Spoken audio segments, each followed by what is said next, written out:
আল্লাহ রাব্বুল আলামিন পবিত্র কোরআনুল কারীমের 7 নং সূরা সূরাতুল আ'রাফ এর 11 নম্বর আয়াতে বলেন, বিসমিল্লাহির রহমানির রহিম।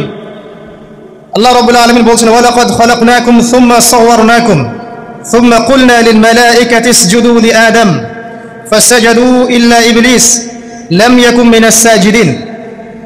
আল্লাহ রাব্বুল আলামিন বলছেন, ওয়ালাকাদ খালাকনাকুম, নিঃসন্দেহে আল্লাহ রাব্বুল আলামিন সেই সত্তা যিনি তোমাদেরকে সৃষ্টি করেছেন। সুম্মা সাওয়ারনাকুম, এরপর তোমাদেরকে আকৃতি দান করেছেন, সুন্দর অবয়ব কাঠামো দান করেছেন, দৈহিক কাঠামো। সুম্মা কুলনা লিল মালাইকাতি ইসজুদু লিআদম, এরপরে আল্লাহ রাব্বুল আলামিন সমস্ত ফেরেশতাদেরকে বলেছেন যে তোমরা আদমকে সিজদা করো। আর সূরা বাকারার মধ্যে আছে আল্লাহ পাক সৃষ্টি করার পরে আদম আলাইহিস সালামকে নাম শিক্ষা দিয়েছেন, অর্থাৎ জ্ঞান শিক্ষা দিয়েছেন, এবং এমন জ্ঞান শিক্ষা দিয়েছেন যেই জ্ঞান ফেরেশতারাও জানতেন না। আল্লাহ পাক ফেরেশতাদেরকে বলেছিলেন যে তোমরা এই নামগুলো বলে দাও দেখি, যদি তোমরা সত্যবাদী হয়ে থাকো। ফেরেশতারা এই নামগুলো বলতে পারেননি। তারা বলেছিলেন, লা ইলমা লানা ইল্লা মা আল্লামতানা, আপনি আমাদেরকে যা শিখিয়েছেন এর বাইরে আমাদের কোনো জ্ঞান নেই। এরপর আল্লাহ পাক আদম আলাইহিস সালামকে বলেছেন, আদম তুমি নামগুলো বলে দাও দেখি। এরপর আদম আলাইহিস সালাম সুন্দর করে সব নামগুলো বলে দিয়েছেন, কারণ আল্লাহ পাক তাকে সেই জ্ঞান শিক্ষা দিয়েছিলেন। এরপরে আল্লাহ রাব্বুল আলামিন ফেরেশতাদেরকে বলেছেন, তোমরা আদমকে এখন সিজদা করো, কারণ জ্ঞানের মানদণ্ডে আদম তোমাদের চেয়ে শ্রেষ্ঠ। সুবহানাল্লাহ। আর আমরা সেই আদম সন্তান, যদিও বা পৃথিবীতে আসার পরে আমরা আমাদের পরিচয়টা ভুলে গেছি। সেই আদম সন্তান, যে আদমকে আল্লাহ রাব্বুল আলামিন ফেরেশতাদেরকে দিয়ে সম্মানিত করলেন, সিজদা করালেন, সেই আদম সন্তান এখন আল্লাহর জমিনে শিরক করে, নবী সাল্লাল্লাহু আলাইহি ওয়াসাল্লামের সুন্নতের অনুসরণ করতে চায় না, নবীদের আদর্শ মানতে চায় না, কোরআন এবং সুন্নাহ মেনে জীবন করতে চায় না। সেই আদম সন্তান এখন জিনা করে, ব্যভিচার করে, মাদকদ্রব্য পান করে, সমকামী। সেই আদম সন্তান এখন ঘুষ খাচ্ছে, সুদ খাচ্ছে, দুর্নীতি করছে, অন্যের সম্পদ আত্মসাৎ করছে, অন্যায়ভাবে মানুষকে হত্যা করছে। এমন কোনো গুনাহ নাই যে সেই আদম সন্তান করছে না। কোন আদম সন্তান? যার পিতাকে আল্লাহ রাব্বুল আলামিন কি করলেন?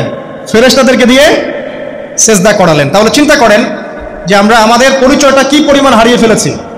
আমরা তো চেতনার কথা বলি না, শেকড়ের কথা বলি না, আমরা সংস্কৃতির কথা বলি না।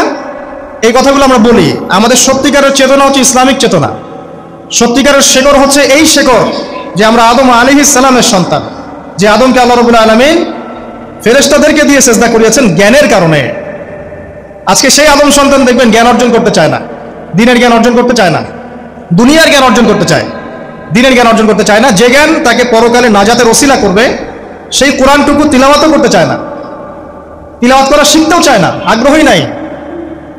তাহলে আমরা কি পরিমাণে আমাদের শেকড়টা ভুলে গেছি, চেতনা হারিয়ে ফেলেছি, আমাদের মূল সংস্কৃতি থেকে দূরে সরে আসছি। একটু চিন্তা করেন। সামনে যাই। আল্লাহ রাব্বুল আলামিন বলছেন, এরপর সুন্দর আকৃতি দিয়ে আদমকে আমি ফেরেশতাদেরকে দিয়ে সিজদা করালাম। ফাসাজাদু, সবাই সিজদা করলো, প্রত্যেকটা ফেরেশতাই কি করলো?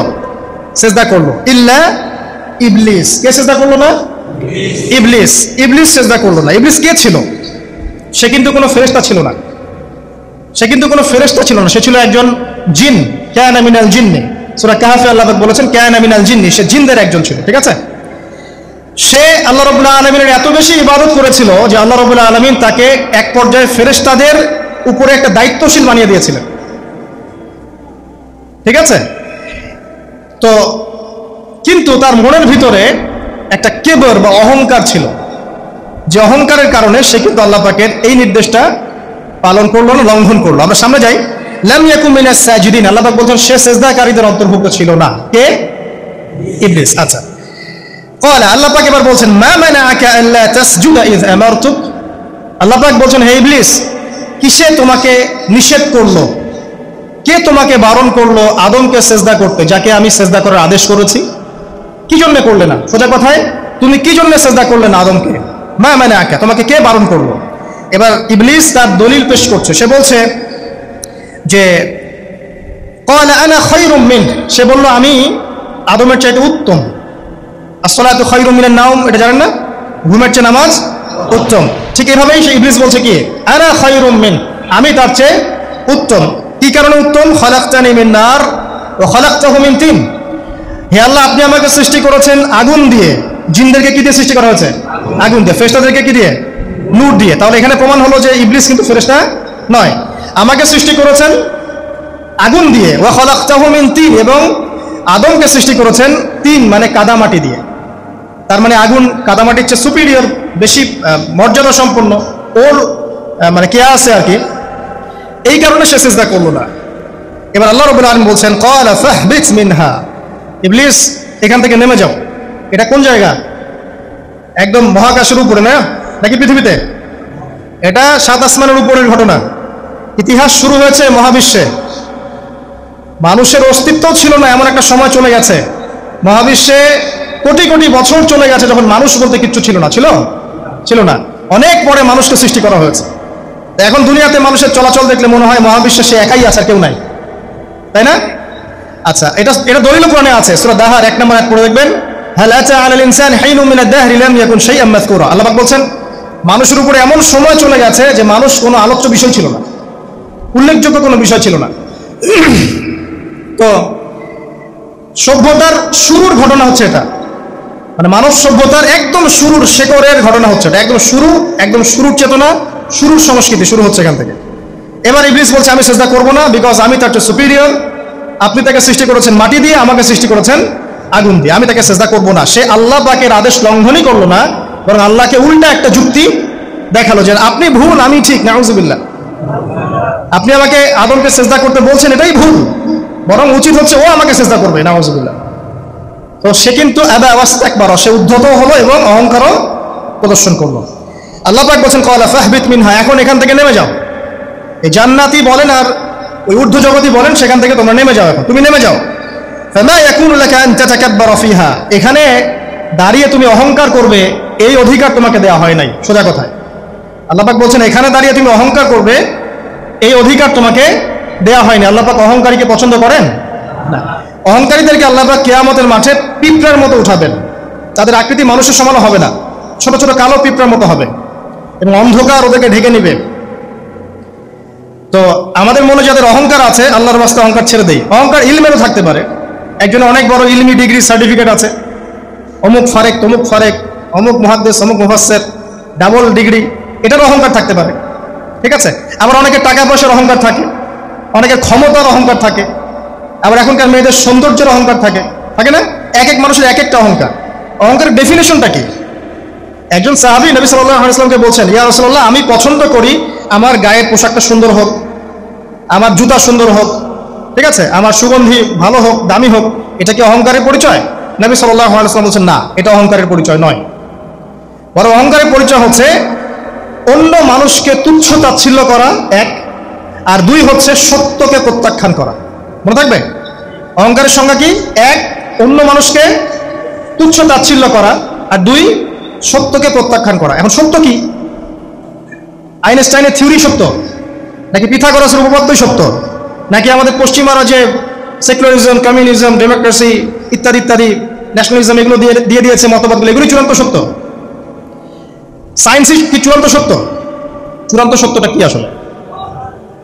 এক কথায় সূরা কাহফের 29 নম্বর আয়াতে সত্যের সংজ্ঞা আছে। কত নম্বর আয়াতে?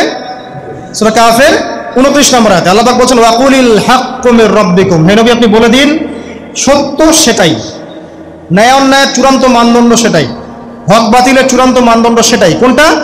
যেটা তোমার রবের পক্ষ থেকে নাজিল হয়। সুবহানাল্লাহ।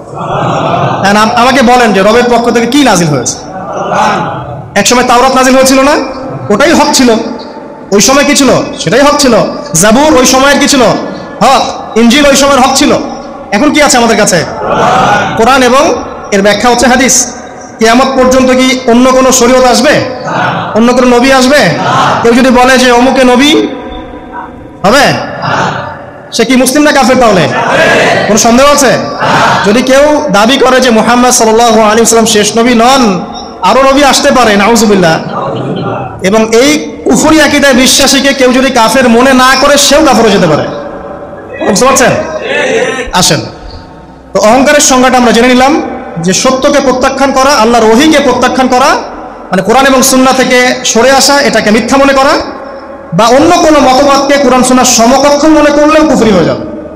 এরকম মনে করে অন্য একটা মতদর্শ, একটা দর্শন, একটা ফিলোসফিক্যাল থট বা একটা স্কুল অফ থট কোরআন সুন্নাহর চেয়ে ভালো নয় কিন্তু কোরআন সুন্নাহর সমমানের, এটাও যদি কেউ মনে করে কাফের।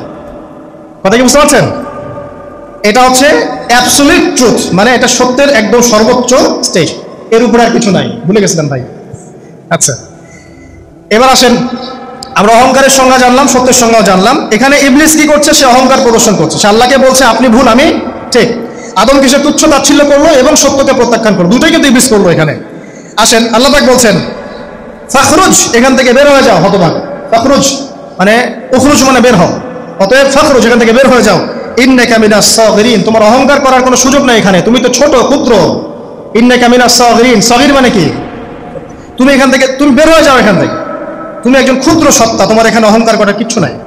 কলা, এবার ইবলিস বলছে, এই জায়গাগুলো খুব ভালো করে শোনেন, আমাদের লেকচারের আসল জায়গা কিন্তু যাবে ওইদিকে। কলা, এবার ইবলিস বলছে আনজিরনি, শোনেন, ইবলিস বলছে আনজিরনি, হে আল্লাহ আমাকে অবকাশ দিন। কি বলছে? আমাকে অবকাশ দিন। ইলা ইয়াউমি ইউবআসুন, যেই দিন আপনি কিয়ামত ঘটাবেন, যেই দিন সবাইকে পুনরুত্থিত করবেন, ওই দিন পর্যন্ত আমাকে অবকাশ দিন। সূরা বাকারায় আছে, অন্য সূরায় আছে রব্বি আনজিরনি ইলা ইয়াউমি ইউবআসুন। ইবলিস বলছে হে আমার রব। কি বলছে ইবলিস? হে আমার রব। ইবলিস কি তাহলে আস্তিক না নাস্তিক? কথা বলেন, ইবলিস কি আস্তিক না নাস্তিক? আস্তিক। ইবলিস বলছে যে ইয়া রব্বি, রব্বি হে আমার রব, হে আমার প্রতিপালক। আল্লাহকে ইবলিস বলছে হে আমার প্রতিপালক, আনজিরনি আমাকে অবকাশ দিন, ইলা ইয়াউমি ইউবআসুন, কিয়ামত দিবস পর্যন্ত, বা যেদিন আপনি পুরো মানব জাতিকে উঠাবেন কবর থেকে, আবার ওই দিন পর্যন্ত আমাকে অবকাশ দিন। তার মানে কিয়ামত যে হবে এটা নতুন করে লেখা হয় নাই, সভ্যতায় হিস্ট্রির শুরু থেকেই কিয়ামত ছিল। কথা বুঝতে পারছেন? ফেরেশতারাও জানতেন যে একদিন মহাবিশ্ব ধ্বংস হয়ে যাবে। যখন পৃথিবীতে মানুষকে পাঠানো হয়নি তার আগেই ফেরেশতারা জানতেন, আল্লাহ পাকের ইলমে ছিল এবং তিনি এটা ফয়সালা করে দিয়েছিলেন যে একদিন এই পুরো মহাবিশ্বই ধ্বংস হয়ে যাবে। ইবলিস আগে থেকে জানতো যে কিয়ামত হবে, এই জন্য সে বলছে আমাকে কিয়ামত পর্যন্ত অবকাশ দিন। আল্লাহ পাক এবার কি বলছেন দেখেন, ইবলিস আল্লাহর কাছে চাইলো, আল্লাহ পাক তাও তাকে ফেরত দিলেন না। আর আমরা আল্লাহর কাছে চাইতে এখন হতাশা হয়ে যায় না, দোয়া করতে থাকি আর বলি যে আমার দোয়া তো কবুল হচ্ছে না। আর ইবলিস একটা জিনিস চাইলো, আল্লাহ পাক বললেন ক্বালা ইন্নাকা মিনাল মুনজারিন, যাও তুমি অবকাশপ্রাপ্তদের একজন, তোমাকে অবকাশ দেয়া হলো। এক কথায় তোমার দোয়া কবুল করা হয়েছে, তোমার অবকাশ তোমাকে দেয়া হলো, কারণ আল্লাহ পাক এটা পরীক্ষা করবেন ইবলিসকে দিয়ে, মানব জাতিকে। ক্বালা, এবার ইবলিসের চ্যালেঞ্জ শোনেন, এটাই আমাদের আজকের লেকচারের মূল পয়েন্ট। এই জায়গা থেকে ইবলিস চ্যালেঞ্জ করছে। কি চ্যালেঞ্জ করছে? ফাবিমা আগওয়াইতানি, হে আল্লাহ আপনি যে কারণে আমাকে বিচ্যুত করলেন, আমি আমার যে কৃতকর্মের কারণে আপনার রহমত থেকে বঞ্চিত হয়ে গেলাম, ঠিক আছে, লাআকুদান্না লাহুম সিরাতাকাল মুস্তাকিম, আমি সেই আদমের এবং আদমের সন্তানের সরল পথে ওত পেতে বসে থাকবো। কথাটা ভালো করে বোঝেন। ইবলিস চ্যালেঞ্জ করলো কাকে? আল্লাহকে, যে কারণে আল্লাহ আপনি আমাকে বহিষ্কার করলেন, এখন আমি কি করব? আমি এই আদম সন্তানের সরল পথে, আপনাকে পাওয়ার এই পথে, পথের আনাচে কানাচে আমি ওত পেতে বসে থাকবো। কি জন্য বসে থাকবো? যাতে করে আমি আদম সন্তানকে বিচ্যুত করতে পারি। শুধু তাই নয়, সে আরো বলছে সুম্মা লাআতিয়ান্নাহুম, আমি শুধু বসেই থাকবো না, আমি আদম সন্তানের কাছে আসবো।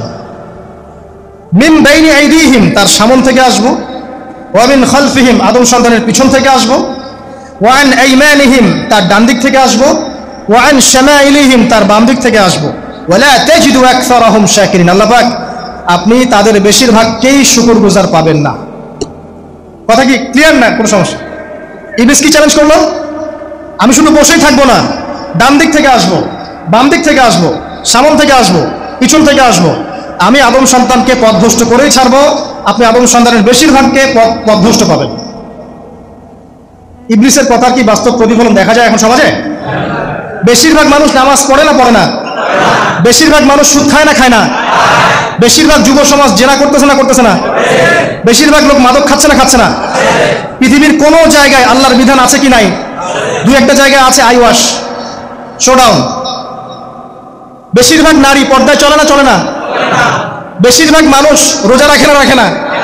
বেশিরভাগ মানুষ যাকাত দেয় কি দেয় না? তাহলে ইবলিস যে বললো আপনি বেশিরভাগকেই শুকরগুজার পাবেন না, বেশিরভাগ মানুষ পরকালের সাথে কাজ করে না দুনিয়ার সাথে কাজ করে? কতজন মানুষ আল্লাহ পাকের দ্বীনটাকে প্রচার প্রসার প্রতিষ্ঠার কথা বলে বা কোরআন সুন্নাহর কথাগুলো মেনে চলে? কতজন মানুষ? বেশিরভাগ লোক মেনে চলে? তাহলে ইবলিস কি সফল না ব্যর্থ? ইবলিসের চ্যালেঞ্জ কি সফল না ব্যর্থ? ইবলিসের কথা সে কিন্তু অক্ষরে অক্ষরে পালন করেছে। আর ইবলিসকে আল্লাহ পাক কেন পৃথিবীতে দিয়েছেন? আমাদেরকে পরীক্ষা করার জন্য, যেন আমরা এই সরল পথ থেকে বিচ্যুত না হই। সামনে যান, আরো কঠিন কথা আছে। আল্লাহ পাক বলছেন এখান থেকে বের হয়ে যাও, মাযউমান মাদহুরা, একদম অপদস্থ লাঞ্ছিত হয়ে এখান থেকে বের হয়ে যাও। লামান তাবিআকা মিনহুম, তুমি তো চ্যালেঞ্জ করলে আমাকে, ঠিক আছে, কিন্তু যে ব্যক্তি যেই তোমার অনুসরণ করবে, আল্লাহ পাকের কথা শুনেন, যেই তোমার অনুসরণ করবে, লাআমলাআন্না জাহান্নামা মিনকুম আজমাইন, যে পুরুষ বা নারী যেই হোক না কেন, যে আদম সন্তান ইবলিস তোমার অনুসরণ করবে, তোমার পথ ধরবে, আমি তোমাকে সহ এদের সবাইকে দিয়ে জাহান্নাম পূর্ণ করব। আল্লাহর কিচ্ছু যায় আসে না। আল্লাহ পাক যদি এই পুরো পৃথিবীটাকেও জাহান্নামে নিক্ষেপ করেন অবাধ্যতার কারণে, আল্লাহ পাক কিছু যায় আসে?